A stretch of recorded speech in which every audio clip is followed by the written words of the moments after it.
CBN Meio Ambiente e Sustentabilidade, com Marco Bravo. Ei, Marco, bom dia. Bom dia, Fernanda. Bom dia a todos os ouvintes da Rádio CBN. Bom, vamos falar um pouquinho sobre a nossa série especial nesse mês de junho, que é comemorado o Dia Mundial do Meio Ambiente. A gente trouxe como pauta principal os desafios da poluição, né? Verdade, é a Fernanda. sonora, é a visual e hoje é a do ar. Hoje é poluição atmosférica, poluição do ar, isso mesmo. O ar que a gente respira, né? O ar que a gente utiliza no dia a dia, o tempo todo, 24 horas.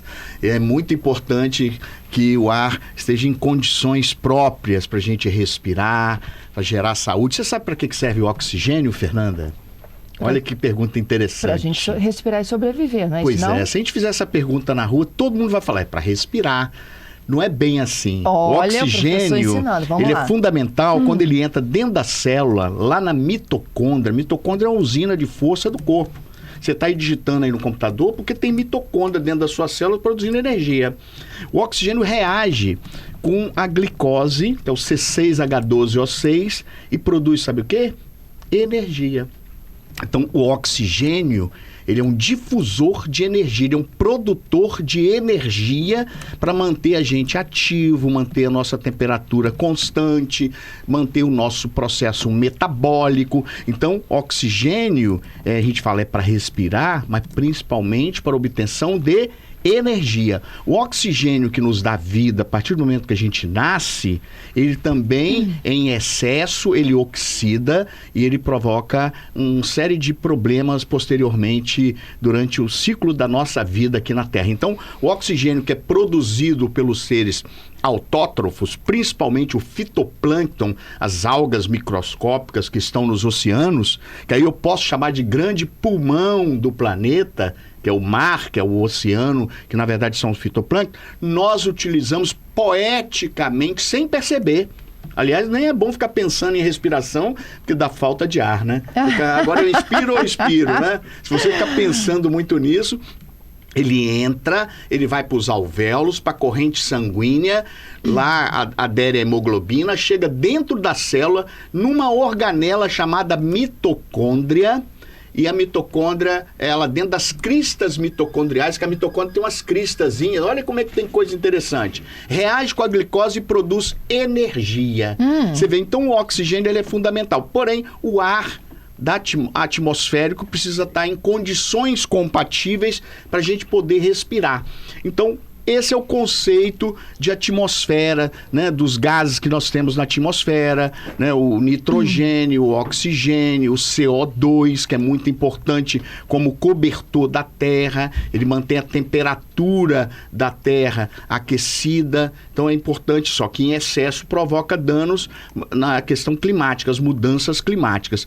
Então, esse é a nossa atmosfera que a gente respira o tempo todo. Aí você fala, mas peraí, a gente filtra o ar, uma parte sim, através dos pelos que estão no nosso nariz, funcionam como um filtro. Só que tem um limite. Se o ar estiver poluído, a gente acaba inalando, inspirando diversas partículas que estão aqui na atmosfera, dentro do estúdio, ali fora da Rede Gazeta, nas vias, nas ruas, nos túneis, Fernanda. Dentro de um túnel o índice de poluição é altíssimo. Na beirada da calçada tem diferença em relação ao meio da calçada ou o interior da calçada.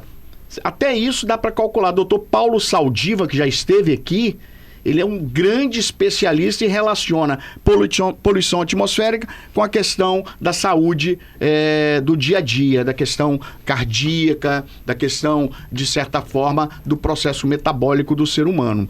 Então, quer dizer, nós temos diversas causas de poluição atmosférica. O ano passado, a Grande Vitória aumentou em 50% o índice de poluição, quer dizer, piorou em vez de melhorar, porém está relacionado a uma série de fatores. Um ano mais seco, por exemplo, a poluição atmosférica é maior. Um ano mais chuvoso, a poluição atmosférica é menor. E quais são as causas? Indústria, principalmente veículos, então investimento em veículos de cargas elétricos contribui bastante para a diminuição da poluição atmosférica, como ônibus, caminhões de entrega, esses pequenos caminhões que fazem entrega no dia a dia. Queimadas, então é um problema sério esse hábito de colocar fogo na vegetação, é um problema seríssimo que nós temos aqui na Grande Vitória, principalmente a região de Turfa, né, Fernanda? Nós já falamos sobre Turfa aqui, que a Turfa começa lá na Serra e vai terminar em Guarapari. Ela passa por todos os municípios. Serra, Cariacica, Viana e até Guarapari. Quer dizer, uma área muito suscetível à queimada, ao incêndio. E, quer dizer, nós temos uma série de causas. E essas causas, elas precisam ser tratadas. Nós temos que tratar o resíduo que é produzido por essas causas. No caso das indústrias, por exemplo, nós temos as chaminés, nós temos uma série de filtros. Por exemplo, aqui no nosso polo industrial, nós temos um filtro chamado eletrostático.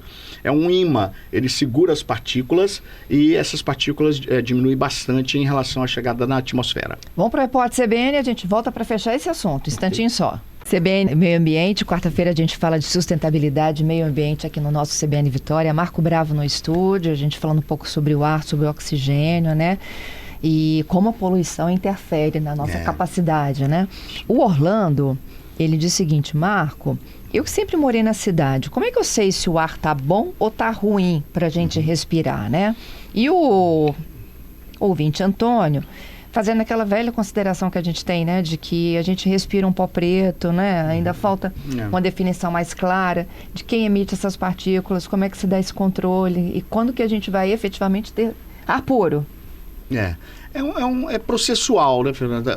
Dias mais secos, a quantidade de partículas na atmosfera é maior por veículos, pastilhas de freios, pneus, indústria, construção civil, vento que leva poeira. Então, períodos mais secos. Esse ano está sendo um ano até agradável, chuvoso, provavelmente vai cair o índice em relação ao ano passado. Ano passado aumentou em 50% a quantidade de partículas atmosféricas.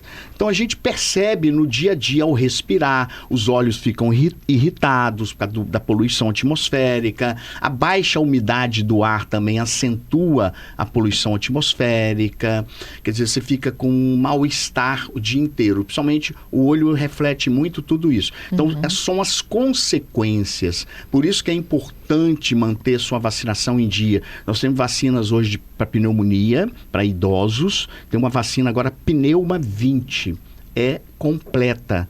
Então, é muito importante manter vacinado contra gripe, contra pneumonia, porque essas doenças estão relacionadas à questão atmosférica, estão relacionadas ao ar que a gente respira.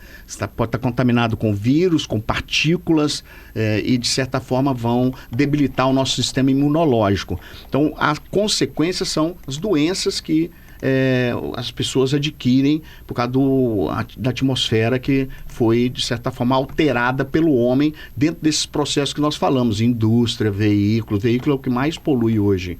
Queimadas, ar seco, vento, muito vento. Quer dizer, aqui nós temos essa região que a gente chama até de ventória, né? Venta muito, então a atmosfera fica sempre impregnada de partículas, não é, Fernanda? Isso. Como é que se dá esse controle? Hoje existem as estações de monitoramento do ar, né? Isso. Inclusive, há a possibilidade de acesso em tempo real no site do IEMA. Todo mundo pode conferir como é que está o monitoramento da sua cidade e uma busca incessante de que a gente tenha melhores condições de controle, né? Melhorar a tecnologia, tem que enclausurar. De emissão e controle, isso aí. Tem que enclausurar esses pátios aí de partículas de carvão, minério. Tem que, aos poucos, ir substituindo esses ônibus diesel por ônibus elétricos. Vem sendo feito isso na Grande Vitória. Veículos de transporte de carga, já tem muitos caminhões elétricos. Eu tenho observado isso no dia a dia. A gente observa muito porque tem interesse por esse tema.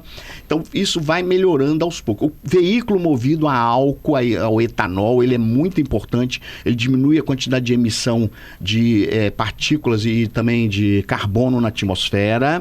Quer dizer, nós temos uma série de saídas interessantes, de alternativas interessantes, estão sendo construídas, porém nós podemos acelerar um pouquinho, né, Fernanda? Podemos, viu? O Marco, no Repórter CBN, ele diz que quando ele dá aula e faz com que os alunos se lembrem, né, da importância do oxigênio, né? Ele fez uma musiquinha. Eu vou pedir para ele dividir com a gente aqui também essa musiquinha. Essa música era sobre a mitocôndria, essa usina de força da célula. É para o aluno, porque citologia, ela não é muito visual. Então, você precisa de interagir com o aluno e motivar o aluno. A música sobre mitocôndria é assim: A, para a célula respirar, precisar da mitocôndria toda hora sem parar. Se ligar que eu quero ver, guarda sua energia em molécula de ATP. Aí a gente não vai esquecer nunca mais. ATP é o trifosfato de adenosina ou adenosina trifosfato, que é a molécula que armazena a energia do nosso dia a dia. Dentro da célula. Dentro da célula. Saímos mais sábios hoje, viu? Muito bom, Marco. Marco volta na próxima quarta. Obrigada. Eu que agradeço. Um grande abraço a todos os ouvintes da Rádio CBN. E vamos responder a enquete, né, Fernanda? Tem uma enquete aí, Adalberto. É isso aí, tá lá na nossa rede social, lá no Instagram, lá no Twitter e no X, a gente tá querendo saber. Você considera o ar da sua cidade saudável para respirar? E aqui no Instagram, Marco, 70% dos internautas dizem que não, que sentem inclusive os impactos dessa poluição.